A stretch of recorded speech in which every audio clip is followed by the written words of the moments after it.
नमस्कार दोस्तों, मैं आपका दोस्त बजरंग प्रजापति एक बार फिर से आपके सामने उपस्थित हूँ एक और ज्ञानवर्धक वीडियो लेकर। दर्शकों, हर मनुष्य जीवन भर अपना कर्म करता रहता है और वह बुरा हो या अच्छा, और अंत समय आने पर ही सोचता रहता है कि मरने के बाद उसे उसके कर्मों की वजह से स्वर्ग मिलेगा या नर्क।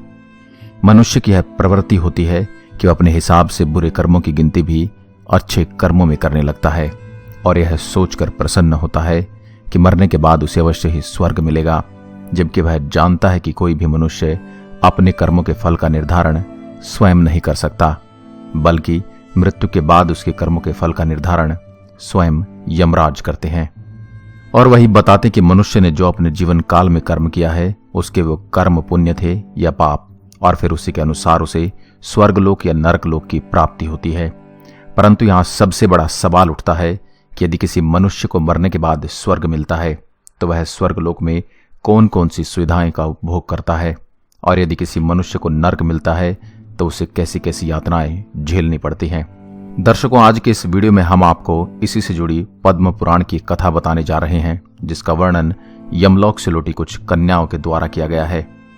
पद्म पुराण में वर्णित कथा के अनुसार एक बार यमदूत कुछ कन्याओं को भूलवश समय से पहले यमलोक लेकर चले गए, लेकिन जब चित्रगुप्त ने उनके मृत्यु का लेखा जोखा देखा तो उन्होंने यमदूतों से कहा कि हे यमदूतों, तुमने यह क्या किया? इन कन्याओं की आयु अभी पूर्ण नहीं हुई है, इसलिए इन कन्याओं को तुरंत वापस पृथ्वी पर भेज दो। उधर जब इस बात का पता उन कन्याओं को चला तो सब ने यमदूतों से कहा, हे भगवान, आपकी इस भूल की वजह से मेरे परिजनों को जो कष्ट पहुंचा है उसके बदले आपको हमें ये यमलोक दिखाना और उसके बारे में संपूर्ण जानकारी देनी होगी, तभी सभी हम धरती पर जाएंगे, अन्यथा यहीं पर रहेंगे। कन्याओं की बात सुनकर यमदूत घबरा गए और दौड़े दौड़े यमराज के पास पहुंचे और उन्हें सब बात बताई। तब यमराज ने अपने दूतों से कहा, तुम लोगों को अपनी भूल का प्रायश्चित करना ही होगा और बदले में उन कन्याओं को यमलोक के दर्शन कराने ही होंगे। यमराज की बातें सुनकर यमदूत तुरंत कन्याओं के पास वापस आए और उन सभी को पूरा यमलोक दिखाया। फिर जाकर वे कन्याएं धरतीलोक वापस आ गई। धरतीलोक वापस आने पर उनके बंधु बांधव खुशी से झूम उठे और सभी ने उनसे यमलोक के बारे में पूछा, जिसका वर्णन कन्याओं ने इस प्रकार किया। कन्याओं ने कहा, यमलोक का वातावरण बड़ा ही घोर और भय उत्पन्न करने वाला है। वहां हमेशा सभी जीवों को विवश होकर जाना पड़ता है। गर्भ में रहने वाले अथवा बूढ़े, स्त्री पुरुष या नपुंसक सभी तरह के जीवों को वहां जाना होता है। वहां चित्रगुप्त अपने सहायकों के साथ मिलकर देहधारियों के शुभ और अशुभ फल का निर्धारण करते हैं। पृथ्वीलोक पर जो शुभ कर्म करने वाले कोमल हृदय तथा दयालु पुरुष हैं, वह सौम्य मार्ग से यमलोक जाते हैं। नाना प्रकार के दान और व्रतों में संलग्न रहने वाले स्त्री पुरुषों से सूर्यनंदन यम की नगरी भरी पड़ी है। माघ स्नान करने वाले लोग यहाँ विशेष रूप से शोभित होते हैं। धर्मराज उनका अधिक सम्मान करते हैं। वहां उनके लिए सब प्रकार की भोग सामग्री उपलब्ध होती है। माघ स्नान में मन लगाने वाले लोगों के सैकड़ों हजारों विचित्र विचित्र विमान यहाँ शोभा पाते हैं। इन पुण्यात्मा जीवों को विमान में बैठाकर आते देख सूर्यनंदन यम अपने आसन से उठकर खड़े हो जाते हैं और अपने पार्षदों के साथ जाकर उन सब की अगवानी करते हैं। फिर उन्हें विमान पर बैठाकर स्वर्ग को भेज देते हैं और स्वर्गलोक की कहीं तुलना नहीं है। वहां सब प्रकार के दिव्य भोगों से परिपूर्ण है। इस प्रकार उनकी अनुमति ले पुण्यात्मा स्वर्गलोक में जाते हैं। वहीं जो क्रूरतापूर्ण कर्म करने वाले और दान न देने वाले पापी लोग जीव हैं, उनकी आत्माएं यमराज के घर अत्यंत भयंकर मार्ग से जाती हैं। यमराज का नगर उनके अनेक रूपों में स्थित है। उसका विस्तार चारों ओर 86,000 योजन में है। पुण्य कर्म करने वाले मनुष्य को वह बहुत निकट सा जान पड़ता है, परंतु भयंकर मार्ग से जाने वाले पापी जीवों के लिए वह अत्यंत दूर है। वह मार्ग कहीं तो तीखे कांटों से भरा होता है, कहीं रेत एवं कंकड़ों से, कहीं पत्थर के ऐसे टुकड़े बिछे होते हैं जिनका किनारा छुरी की धारों के समान तीखा होता है। कहीं बहुत दूर तक कीचड़ ही कीचड़ भरी रहती है। कई घातक अंकुर उगे होते हैं और कहीं कहीं लोहे की सुई के समान नुकीले कुशों से सारा मार्ग ढका रहता है। इतना ही नहीं, कहीं कहीं रास्ते पर दहकते हुए अंगारे बिछे रहते हैं। ऐसे मार्ग से पापी जीवों को दुखित होकर जाना पड़ता है। इसके अलावा यह मार्ग कहीं तपी हुई शिला और कहीं हिम से वो मार्ग आच्छादित रहता है। कहीं ऐसी बालू भरी है जिसमें चलने वाला जीव कंठ तक धंस जाता है और बालू कान के पास तक आ जाती है। कहीं गर्म जल और कहीं कीड़ों की आग से यमलोक का मार्ग व्याप्त रहता है। उन सब की पीड़ा सहते हुए पापी जीव की आत्माएं यमलोक में जाती हैं। कहीं तीखे अस्त्र शस्त्रों की वर्षा होती है जिससे उनके सारे शरीर में घाव हो जाते हैं। तत्पश्चात उनके ऊपर नमक मिले हुए पानी की मोटी धाराएं बरसाई जाती हैं। इस प्रकार कष्ट सहन करते हुए उन्हें वहां जाना पड़ता है। कहीं अत्यंत ठंडी, कहीं रूखी और कहीं कठोर वायु का सब ओर से आघात करते हुए पापी जीव सुखी और रोते हैं। इस प्रकार वह मार्ग बड़ा ही भयंकर है। यहाँ कोई सहारा देने वाला नहीं रहता। वह सब ओर से दुर्गम और निर्जन है। वहां कोई और मार्ग का आकार नहीं मिला है। वह बहुत बड़ा और आश्रय रहित है। वहां अंधकार ही अंधकार भरा रहता है। वह सब प्रकार से दुखों का आश्रय है। ऐसे ही मार्ग से यम की आज्ञा का पालन करने वाले अत्यंत भयंकर यमदूतों द्वारा समस्त पाप परायण मूढ़ जीव बलपूर्वक लाए जाते हैं। ऐसे पापी जीवों की आत्माएं यमलोक में बंधु बांधवों से रहित होते हैं।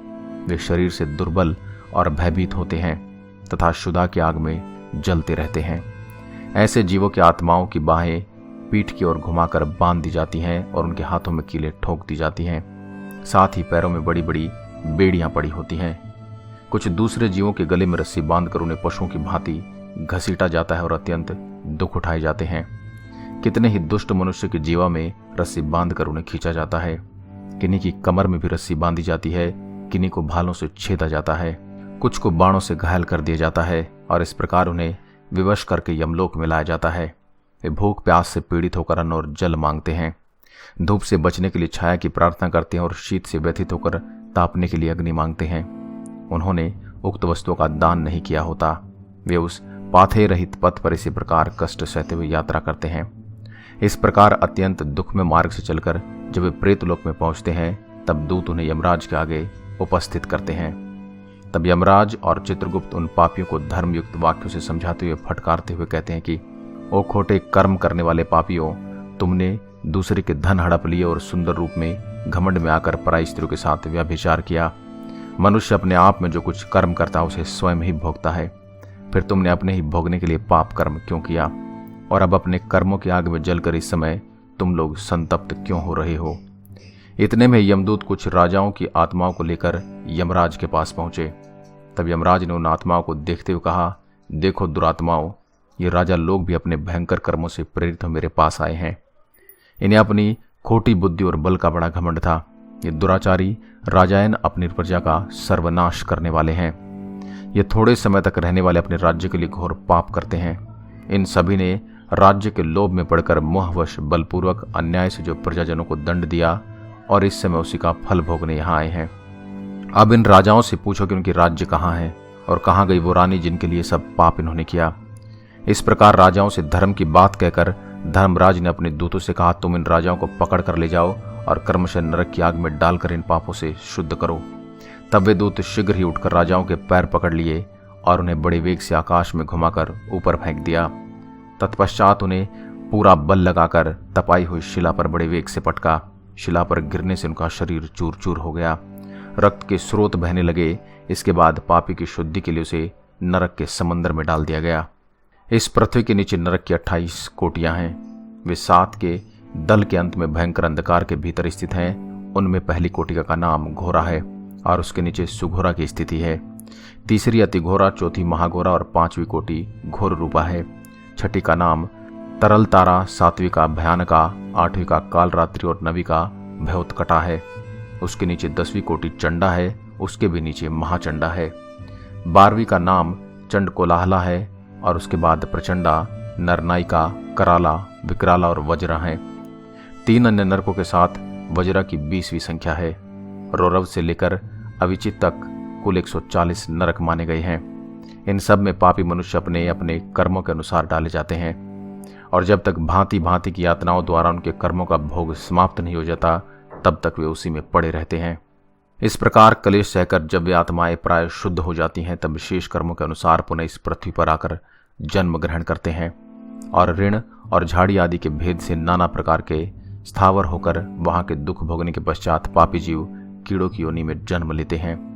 फिर कीट योनि से निकलकर क्रमशः पक्षी होते हैं। पक्षी रूप से कष्ट भोगकर मृग योनि में उत्पन्न होते हैं और वहां से दुख भोगकर अन्य पशु योनि में जन्म लेते हैं। फिर क्रमशः गोयोनी में आकर मरने के पश्चात मनुष्य होते हैं। इसके बाद कन्याओं ने कहा, माताओं, हम सभी धन्य हैं जो इस परम पवित्र भारतवर्ष में हमें जन्म मिला है। यह अत्यंत दुर्लभ है। इसमें भी हजार हजार जन्म लेने के बाद पुण्य राशि के संचय से कदाचित कभी जीव मनुष्य योनि में जन्म पाता है। परंतु जो माघ स्नान में तत्पर रहने वाले हैं उनके लिए कुछ भी दुर्लभ नहीं है। उन्हें यहीं पर परम मोक्ष मिल जाता है और पर्याप्त भोग सामग्री भी सुलभ है। भारतवर्ष को कर्म भूमि कहा गया है। अन्य जितनी भूमियां हैं ये योग भूमि मानी जाती हैं। यहाँ यति तपस्या और याचक यज्ञ करते हैं। यह परालौकिक सुख के लिए श्रद्धापूर्वक दान दिए जाते हैं। कितने ही धन्य पुरुष यहाँ माघ स्नान करते हैं तथा तपस्या करके अपने कर्मों के अनुसार ब्रह्मा, इंद्र देवता और मरुद्वानों का पद प्राप्त करते हैं। यह भारतवर्ष सभी देशों से श्रेष्ठ माना गया है क्योंकि यही मनुष्य धर्म और स्वर्ग और मोक्ष की सिद्धि कर सकते हैं। इस पवित्र भारत देश में क्षणभंगुर मानव जीवन को पाकर जो अपनी आत्मा का कल्याण नहीं करता, उसने मानो अपने आप को ठग लिया है। मनुष्य में भी अत्यंत दुर्लभ ब्राह्मणत्व को पाकर जो अपना कल्याण नहीं करता, उससे बढ़कर मूर्ख कोई नहीं है। कितने ही काल के बाद जीव अत्यंत दुर्लभ मानव जीवन प्राप्त करता है। इसे पाकर ऐसा करना चाहिए जिससे कभी नरक में न जाना पड़े। देवता लोग भी यही अभिलाषा करते हैं कि हम लोग कब भारतवर्ष में जन्म लेकर माघ मास में प्रातःकाल किसी नदी या सरोवर में जल में गोते लगाएंगे। देवता यह गीत गाते हैं कि जो लोग देवत्व के पश्चात स्वर्ग और मोक्ष की प्राप्ति के लिए मार्गभूत भारतवर्ष के भूभाग में मनुष्य जन्म धारण करते हैं वे धन्य हैं। इसलिए दर्शकों, आप सभी भी पुण्य करें और पाप छोड़ दें। पुण्य से देवत्व की प्राप्ति होती है और अधर्म से नरक में गिरना पड़ता है। और यदि आप लोग संसार बंधन से छुटकारा पाना चाहते हैं तो सच्चिदानंद स्वरूप परम देव श्री नारायण की आराधना करो। यह संसार निसार है और नाना प्रकार के दुखों से भरा हुआ है। इस पर विश्वास करना चाहिए क्योंकि एक दिन तुम्हारा निश्चय ही नाश होने वाला है।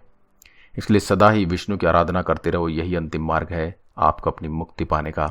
आशा करता हूं हमारी आज की वीडियो आपको पसंद आई होगी।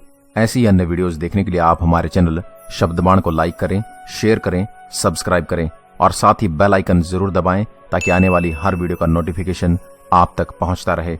अपने सुझाव हमें कमेंट बॉक्स में जरूर दें। एक बार फिर मिलता हूं एक और ऐसी ही दिलचस्प वीडियो के साथ। अगर आप ऐसी ही कहानियां सुनना पसंद करते हैं तो आप हमारे चैनल शब्दबाण को खबरी ऐप पर भी सुन सकते हैं।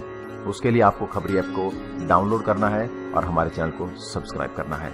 एक बार फिर आपसे मुलाकात होगी एक और ऐसे ही दिलचस्प किस्से के साथ। तब तक के लिए नमस्कार। जय हिंद, जय भारत।